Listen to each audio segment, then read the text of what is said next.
अब जरा डॉक्टर को विज्ञापन। You all must have seen various criminal stories on television such as CID and Crime Patrol. The same way, here we will see a crime story which is solved by Sherlock Holmes. Sherlock Holmes was actually a kind of private detective. मतलब कि वो एक तरह का जासूस था जो कोई भी क्राइम होने पर उसके पीछे के जो एविडेंसेस छूटे हैं उसको कलेक्ट करता था और क्रिमिनल को फाइंड आउट करने की कोशिश करता था और फाइनली अपने क्लाइंट को इन सब की इन्फॉर्मेशन प्रोवाइड करता था। तो इस तरह से यहाँ पे शेरलॉक होम्स का एक स्टोरी दी हुई है जिसमें एक केस शेरलॉक होम्स के पास आता है, तो वो और उसके फ्रेंड डॉक्टर वॉटसन दोनों किस तरह से मिलकर इस प्रॉब्लम को सॉल्व करते हैं वो इस स्टोरी में बताया गया है। So let's see the story. This story is divided into two parts, part 1 and part 2. Part 1 is Mr. Wilson's story. In this part we will see 4 characters. First one is Sherlock Holmes, who is a detective and who will solve the problem.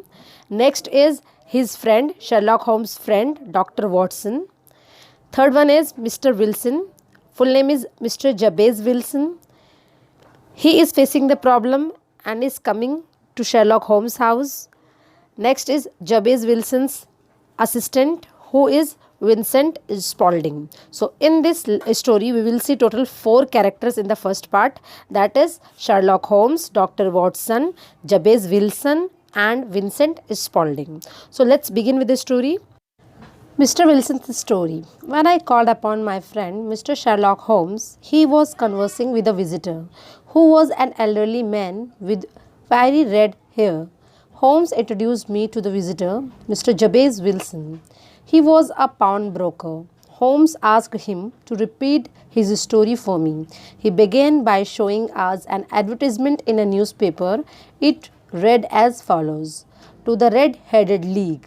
There is a vacancy for a member of the league and the salary is £4 a week for nominal services. Red-headed men may apply in person on Monday at 11 o'clock to Duncan Rose at the office of League, 7 Fleet Street. So to understand the story, I am sharing a small clip from the movie called The Red-Headed League so that you will understand what first paragraph talks about. देते हो ओ please अब जरा doctor को विज्ञापन दिखाइए। ये रहा, लीजिए, खुद ही पढ़ लीजिए sir. Red headed league,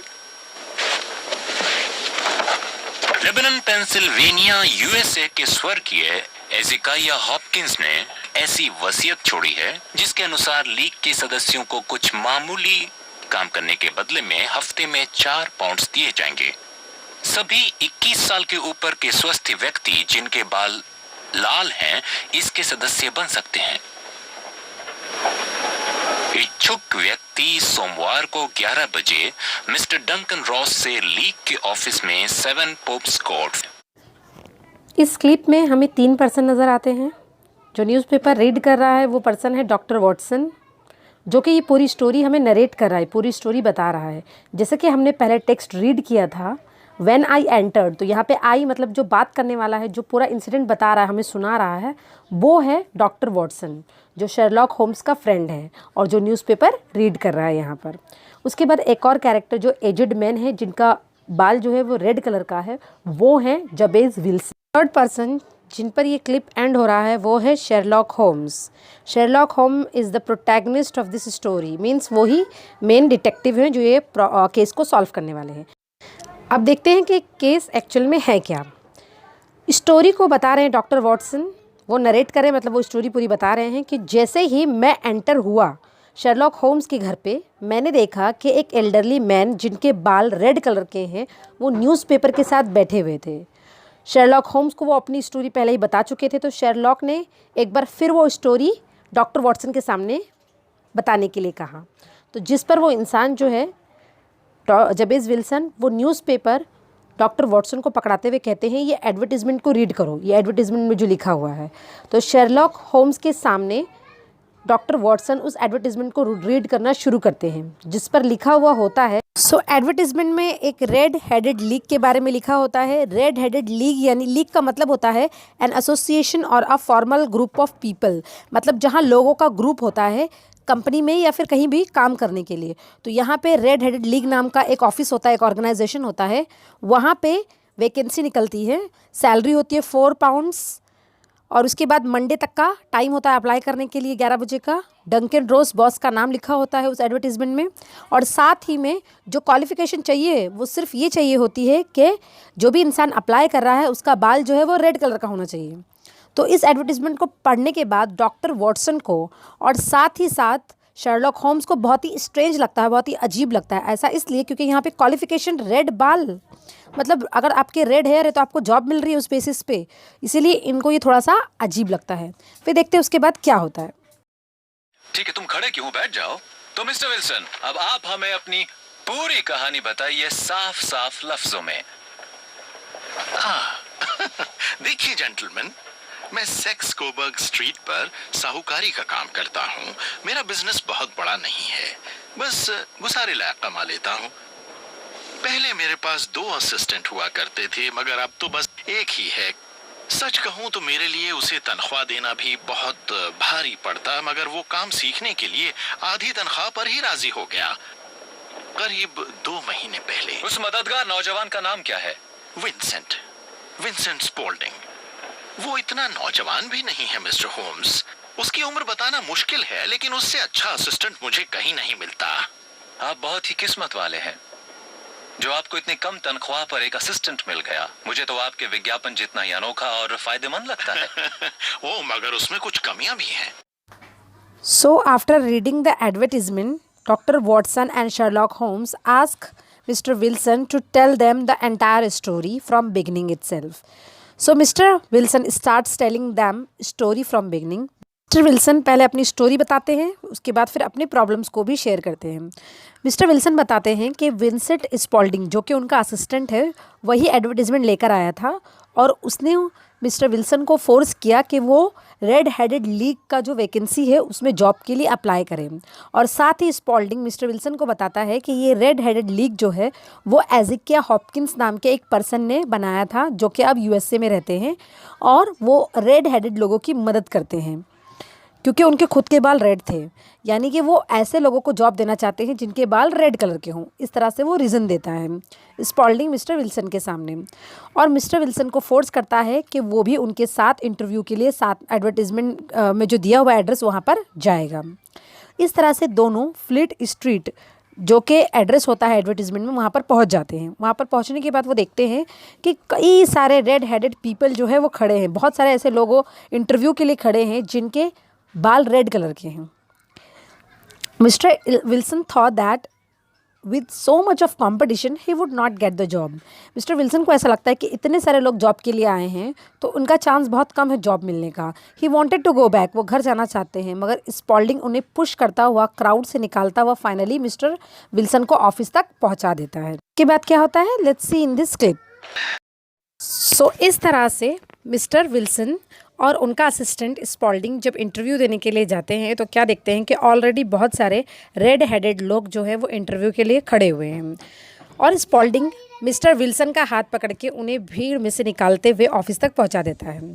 when mister Wilson enters the office he see a person sitting on one chair and there was only one table and 2 chair in the room, nothing else.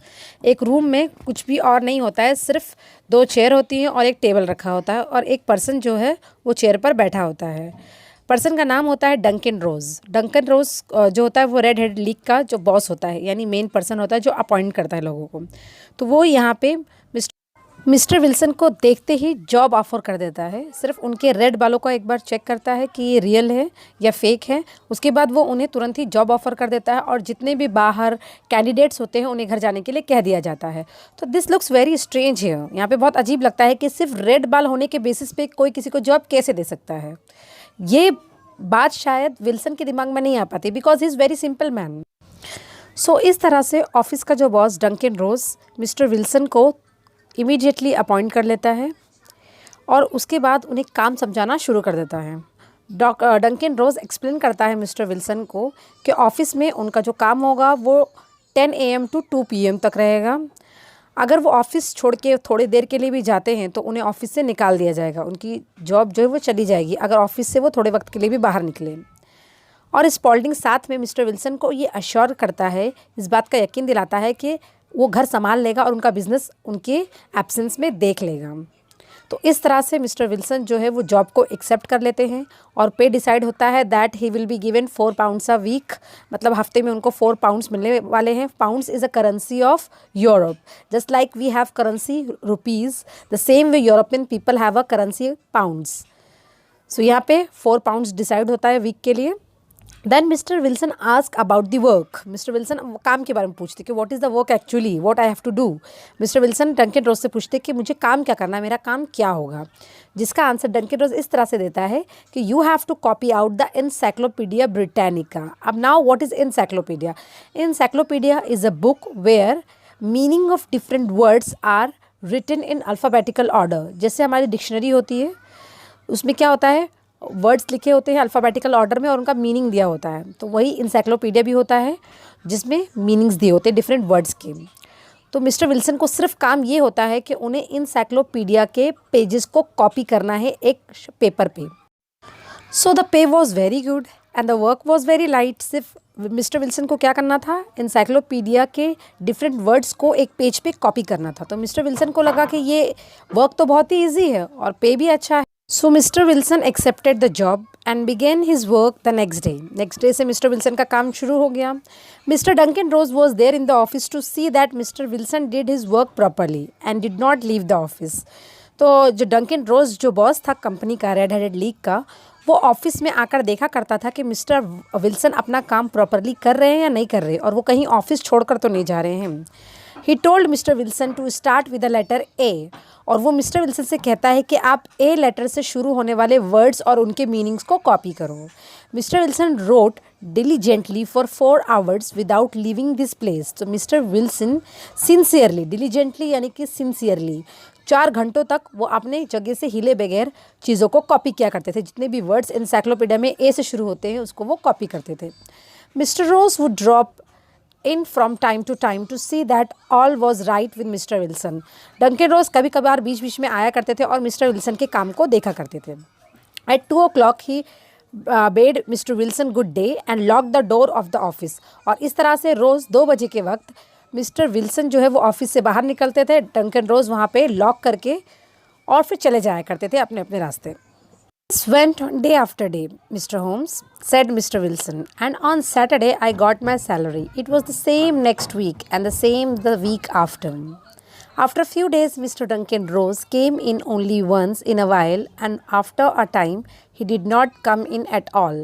फिर mister Wilson अपनी कहानी जो Sherlock Holmes के सामने सुना रहे थे उसको कंटिन्यू करते हैं कि किस तरह से मिस्टर विल्सन को जॉब मिलने के बाद मिस्टर विल्सन उसे बहुत सिंसियरली करते थे। हर सैटरडे को उनको उनकी सैलरी दे दी जाती थी और इसी तरह से 2-3 हफ्तों तक उन्होंने काम किया। कुछ दिन के बाद मिस्टर डंकन रोज जो दिन में 2 या 3 बार आकर मिस्टर विल्सन के काम को चेक किया करता था, वो सिर्फ दिन में 1 बार आने लगा उनके काम को चेक करने के लिए और धीरे धीरे मिस्टर डंकन रोज ने आना बिल्कुल ही बंद कर दिया। इस तरह से मिस्टर विल्सन अपनी कहानी शेरलॉक होम्स और डॉक्टर वॉटसन के सामने प्रेजेंट करते हैं और फिर आगे कंटिन्यू करते हुए कहते हैं 8 weeks had passed like this and I had written about abbots, archery, etc. and hoped that I might get on to B soon. And then suddenly the whole business came to an end. और फिर mister Wilson कहते हैं जो कि turning point है इस story का। अभी तक आप सोच रहे होंगे कि इसमें क्राइम स्टोरी कहाँ पे है, ये सस्पेंस कहाँ पे है, तो सस्पेंस अब इस स्टोरी में आता है। मिस्टर विल्सन 8 वीक्स तक अपना काम करते हैं। वो ए लेटर्स और उनके मीनिंग्स के बारे में लिखते हैं, जैसे एबॉट्स, आर्करी, ये सब आर्चरी वगैरह के बारे में लिखते हैं और ये होप करते हैं कि जल्द ही वो बी लेटर से शुरू होने वाले वर्ड्स के बारे में भी ज़रूर लिखेंगे। लेकिन फाइनली ऐसा आता है कि बिज़नेस पूरी तरह से बंद हो जाता है। To an end? होम आस्क्ड। होम पूछते हैं कि ख़त्म हो गया, जिस पर विल्सन रिप्लाई करता है yes sir, this morning I went to my work as usual at 10 o'clock but the door was shut and locked and with a little note nailed on it it said the red headed league is dissolved October 9, 1880। मतलब कि mister Wilson जो है वो कहते हैं कि अचानक से पूरा जो बिज़नेस है वो बंद पड़ गया। होम्स कहते हैं वो कैसे, तो विल्सन बताते हैं कि आज जब मैं सुबह मॉर्निंग में 10 o'clock को जब मैं अपने यूजुअल वर्क पे गया तो मैंने देखा कि डोर पे लॉक लगा हुआ है और वहाँ पे एक नोट लिखा हुआ है, वहाँ पे एक नोटिस लगा हुआ है, the red headed league is dissolved, मतलब रेड हेडेड लीग जो है वो डिज़ोल्व हो गई, यानी ख़त्म हो गई, बंद हो गई, और डेट लिखा होता है। I was shocked, I did not know what to do. Mister Wilson कहते हैं कि मैं एकदम शॉक हो गया कि इतने हफ्तों तक काम करने के बाद अचानक से ये बंद कैसे हो गया। और जब मिस्टर विल्सन ने नेबरहुड में जाकर पता करने की कोशिश की इस ऑफ़िस के बारे में और इन्फॉर्मेशन, तो वहाँ कोई भी इस ऑफ़िस के बारे में नहीं जानता था कि रेड हेडेड लीग नाम का कोई ऑफ़िस भी है। तो इस तरह से इनको बहुत शॉक लगा और मिस्टर विल्सन को लगा कि किसी ने शायद उनके साथ मजाक किया है या what is happening with him. तो इसीलिए मिस्टर विल्सन जो है वो डॉक्टर वॉटसन के पास आए, डॉक्टर वॉटसन और शेरलॉक होम्स के पास आए थे ताकि वो पता लगा सके कि रेड हेडेड लीग एक्चुअल में था क्या, वो कैसे बना, किस तरह से उसने अपॉइंट किया और कैसे वो अचानक से डिज़ोल्व हो गया। तो उनको सिर्फ इस क्वेश्चन का आंसर चाहिए था कि रेड हेडेड लीग आखिर में डिज़ोल्व क्यों हो गया, क्यों बंद हो गया ये। इसलिए वो इंक्वायरी करने के लिए यानी कि एक डिटेक्टिव के पास आए थे कि वो पता लगाए इस चीज़ के बारे में। एक्चुअल में ये एक बहुत बड़ी प्लानिंग होने वाली थी, रॉबरी की, बैंक रॉबरी की प्लानिंग हो रही थी, और वो कैसे और क्या वो हम नेक्स्ट पार्ट में देखेंगे कि किस तरह से एक बहुत बड़ी चोरी होने से शेरलॉक होम्स बचा लेता है। ये चोरी होने वाली है मिस्टर विल्सन के थ्रू, तो हम नेक्स्ट पार्ट में देखेंगे। Now your homework is to write down name of all the characters given in the first part in the comment section. If you like the video, do like, comment, share and subscribe to my channel if you are new. Also don't forget to press the bell icon so that you can get notification of all my upcoming videos. Thanks for watching everyone.